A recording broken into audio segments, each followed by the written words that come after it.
مساء الخير.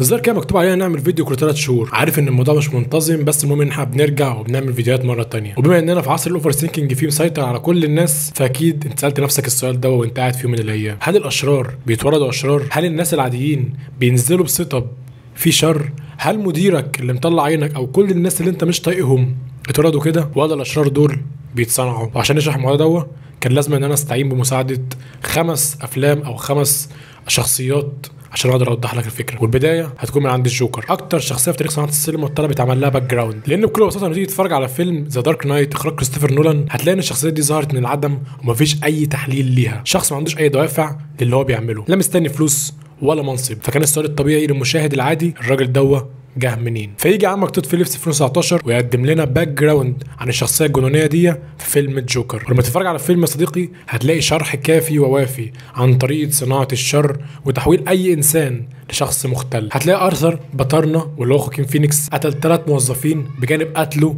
لروبرت دينيرو على الشاشه. فرح جدا لما كله بقى واخده مثل اعلى وبيلبسوا الماسك بتاعه، بقى شايف ان المجتمع شايفه. لكن كل ده ما يهمنيش، اللي يهمني اكتر هو اللي قبل كده. ارثر في بداياته كان شخص طبيعي جدا، بيشتغل مهرج، بيقف قدام محلات يجذب الناس ان هم يخشوا المحل فيشتروا او يتغدوا والمحل يكسب. زي الشو اللي بيتعمل قدام اي مكان بيفتح جديد عند بيتك. هل ضر حد؟ لا. هل اذى حد؟ لا. هل في اي مشكله في اللي هو بيعمله؟ برضه لا. لكن تود فيليبس ما اديناش وقت ويروح موريك طريقه صناعه الشرير تبقى عامله ازاي. مجموعه من الشباب تسرق منه لوحته، تضربه وتكسرها له بدون اي سبب. تكتشف ان ارثر بيتعالج من مرض نفسي المجتمع اكيد مش هيتقبله، والدكتوره اللي بتعالجه هتتخلى عنه. شغله ما يهموش هو ايه مشاكله ولا اللي بيتعرض ليه، المهم انه يرجع اللوحه. واخد بالك انت؟ بيقع في مشكله ان هو بياخد مسدس معاه في المستشفى في عرض الاطفال فبيطرد من الشغل. كل دي مواقف انسان واحد بس بيتعرض ليها. انت عمال تخزن معايا كل المواقف دي. بيتعرض بعد كده للضرب من 3 اشخاص، فطبيعي جدا انه ينفجر وبيقتل ال3. واتفرج على مشهد قتل ال3 ولاحظ هو ازاي خايف، لان بكل بساطه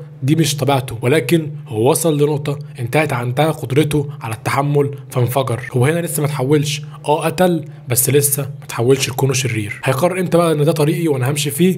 هي مش لحظه واحده، الصراحه هي اكتر من مره او اكتر من لحظه قدمها لنا تود فيليبس. عندك مثلا اكتشافه ان طفل ملوش اي اهل وان امه متبنياه وان كل الكلام اللي بتقوله له غلط. اكتشافه انه بيتخيل نفسه مع واحده وهي اصلا مش معاه. ولما موري فرانكلين اتريق عليه وهو بيقدم العرض بتاعه. وهنا بقى تود فيليبس بيقرر ان هو يصور لنا تحول ارثر لشخصيه الجوكر. عندك مثلا مشهد رصته في الحمام وازاي يتحول وشه من ارثر الطيب للجوكر الشرير. ازاي قدر ان هو يتلاعب بالمكياج في اللقطه دي وبالاضاءه اللي كانت بتطفي وتولع، دليل على ولاده شخصيه جديده. طب بجانب بقى ان المشهد دوه كله كان ارتجالي من خواكين فينيكس. مشهد وقوفه قدام بروس وين وانه بيرسم الضحك على وشه. واخيرا بقى مشهد مطاردة الشرطه ليه في المترو والسلو موشن الخيالي وهو بينتصر عليهم. واتفرج على جثم مدينه مظلمه كئيبه، الزباله في كل حته، مشردين في كل مكان.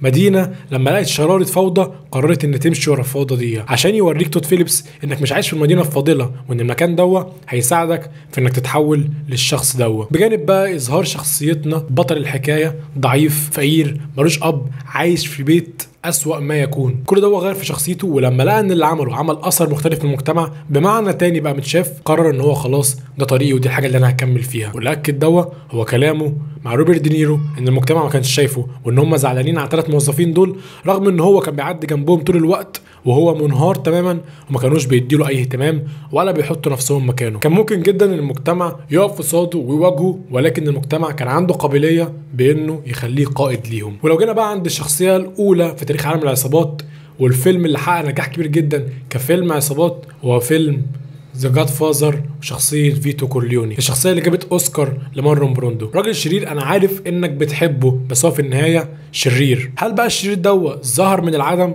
جه فجاه كده؟ لا. الجزء الاولاني ما رجعش الماضي فيتو كورليوني، ولكن لما حقق نجاح ساحق وكبير جدا قرروا انهم يعملوا جزء تاني ويتكلموا فيه عن ماضي الشخصيه دي، واللي اظهر لك مرحله الطفوله، المرحله بتشكل فيها كل شخصيه الانسان تقريبا. باين لك ان والده اتقتل وامه اتقتلت قصاده وهاجر لامريكا لوحده وبدا يبني حياته على السرقه لغايه ما بقى فيتو كورليوني رجل العصابات الاول. نفس الفكره، صدمات في الماضي ولحظات حولت شخص من شخص عادي بسيت اب طبيعي جدا لشخص بياخد كل طرق الشر. طيب هل المجتمع الاجنبي بس هو اللي فيه كده عشان في اسباب زي التنمر وعدم تقبل الاخر واحنا هنا في المجتمعات العربيه لا؟ احب اقول لك ان احنا عندنا برضو صناعه للاشرار، وده اللي حصل مع حاتم في فيلم هي فوضى. وقبل ما تقول لي ان لا ده شر بس وان الراجل دوه عايز يحقق اللي في دماغه وهو شرير كده وخلاص، احب اقول لك اسمع اللقطه دي.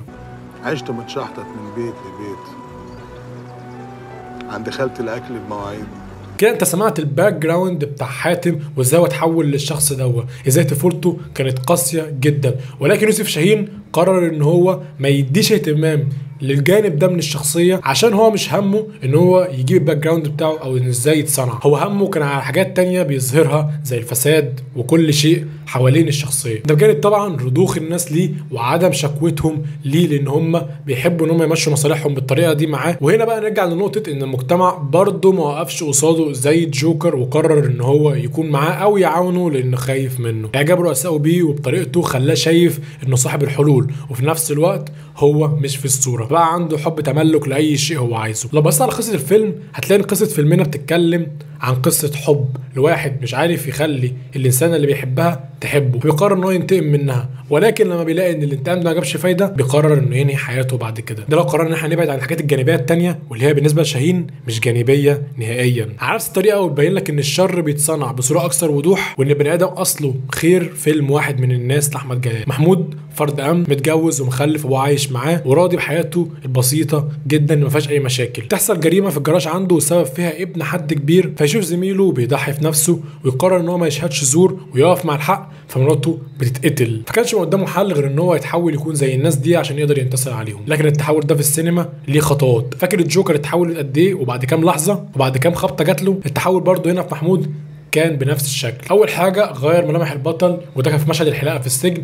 بعد كده ابعد البطل عن كل الناس اللي لهم علاقه بيه زي ابوه وابنه، عرض البطل للذل والضرب جوه السجن عشان يتكسر. هي دي المواقف اللي حولت البطل بتاعنا بالتدريج لشرير بعد اكبر كسره ليه واللي هي موت مراته. هتقولي بس ده انتقام، هو مش شرير بالفطره، اديك قلت هو مش شرير بالفطره، الراجل ده خطف وقتل وخد حقه بكل الطرق الشمال. ولو سبت كل دول وقررت انك تروح لشخصيه مختلفه تماما وشخصيه فهمي من فيلم حتى لا يطير الدخان، هتلاقي ان في شرير اتولد من المعاناه وان الاجتهاد والعلم مش دايما هم الحل الحقيقي. لان فهمي كان انسان بسيط شاب بيدرس في كليه حقوق ساكن في السطوح وبيحاول يمشي حياته، بيشوف قدامه اصدقائه مرفهين بعضهم بيتفخر عليه وكانه بيذله وبيهينه، بيتهان لما بيحب الاعلى منه وبيخسر امه لما تموت عشان ما قدرش ان هو يساعدها وكل اصحابه تخلوا عنه، فبيقرر ان هو ينتقم. ايوه بس ده مش شر، ده واحد قرر ان هو يكبر. لما تشوف فهمي عبد الهادي والطرق اللي هو اتبعها عشان يكبر، هو ذل كل الناس اللي ذلوه كسرهم، وقف لوالد صديقه في صفقه كبيره جدا وقرر ان هو يخسره فيها، ذل اخت صاحبه واهانها بعد ما كسرته، استخدم في ده كله المخدرات والرشاوي والمحسوبيه والعلاقات عشان يعرف يوصل للي هو عايزه. شرير من نوع مختلف. وتتاكد امتى ان فهمي اتغير؟ لما تسمع اللي قاله وهو بيكلم ثانيه. فقدت فهمي عبد الهادي بنقائه وطيبته.